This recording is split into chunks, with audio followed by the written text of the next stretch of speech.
শুরু হয়েছে বিসিবির পরবর্তী নির্বাচনের আনুষ্ঠানিকতা। সোমবার বিসিবির অ্যাডহক কমিটির বৈঠকে এসেছে বেশ কিছু সিদ্ধান্ত দেওয়া হয়েছে। ৩ সদস্য বিশিষ্ট নির্বাচন কমিশন গঠনের অনুমোদন, দ্রুতই কাউন্সিলর মনোনয়নের আহ্বান জানিয়ে দেওয়া হবে নোটিশ, বিলুপ্ত ঘোষণা করা হয়েছে পূর্বের বোর্ড গঠিত সিলেট, চট্টগ্রাম এবং বরিশাল আঞ্চলিক ক্রিকেট সংস্থার অ্যাডহক কমিটি।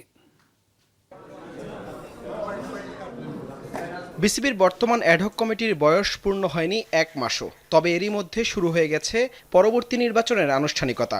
সোমবার অনুষ্ঠিত হয় বর্তমান কমিটির তৃতীয় বোর্ড সভা। এরপর এক সংবাদ বিজ্ঞপ্তিতে বিসিবি জানিয়েছে নির্বাচন কমিশন গঠনের অনুমোদন সহ আঞ্চলিক ক্রিকেট সংস্থার কমিটি বিলুপ্তের গুরুত্বপূর্ণ সিদ্ধান্ত হয়েছে এই সভায়।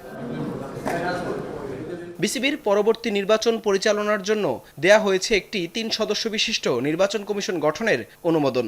যুব ও ক্রীড়া মন্ত্রণালয় অথবা জাতীয় ক্রীড়া পরিষদ এনএসসি থেকে একজন ও বিসিবি থেকে মনোনীত ২ জন সদস্য থাকবেন এই কমিশনে।